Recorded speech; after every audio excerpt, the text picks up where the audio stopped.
I'm Alessandra Barrett, Special Projects Editor for the Journal of Commerce. I'm here at our annual TPM conference in Long Beach, and I'm joined by Adam Roth, Director of NAI Global Logistics. Thanks for joining me today, Adam. Thanks, Alessandra. You're in commercial real estate. Why do you attend TPM? It's funny, I got that question this morning from another attendee on the show. I think this is my fourth or fifth time attending TPM.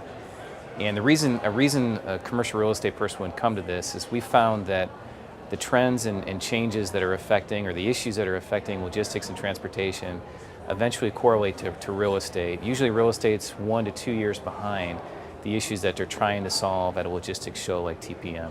What are these changes? What we are projecting are big changes in capacity, particularly in the trucking sector. And I'm hearing that this morning from some of the attendees that I've gotten to know over the years, how companies are going to be able to deal with the shortages or the impending shortages of trucking, how they're going to deal with their trans-Pacific trade, what's going to happen with the alliances of the different ocean carriers, what the railroads are saying and how they're going to react to different trade lane pattern changes. We then correlate those to real estate changes and what we're going to see happening in our side of the industry. And again, probably 1 to 2 years down the line, it's always good to come to TPM and kind of get a forecasting of where we project and how we can see that affect real estate. What other trends are you seeing or forecasting for the commercial real estate industry?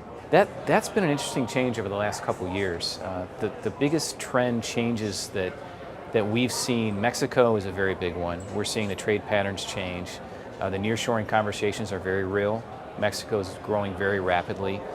In addition to play along with the Mexico increase in activity, how are you going to get your products? What's your supply chain going to look like coming up out of Mexico? The railroads are all looking, for example, are all developing and presenting different ways to get freight out of Mexico into the Chicago region as an example. The KCS is partnering with the CN. The BNSF is going to be coming out with a new product from Mexico into Chicago. The UP has different service coming out of Mexico into Chicago. Historically, we see transportation costs about 10 times the cost of real estate. With the capacity changes and the shortages in trucking, we're forecasting that to change to about 15 times the cost of real estate. So in other words, transportation is 15 times the cost of rent. So if we can impact a company's spend on their transportation, I can't say that rent is irrelevant, but it's much less of a factor in a company's supply chain decision. So that's one of the benefits of coming to TPM. Through the example of Mexico and what the railroads are doing, we're seeing an absolute gravitational pull to intermodal and how companies can implement more and align more in their supply chain strategy with the railroads. We're seeing that, as a very good example, the Centerpoint Intermodal Center, located just outside of Chicago.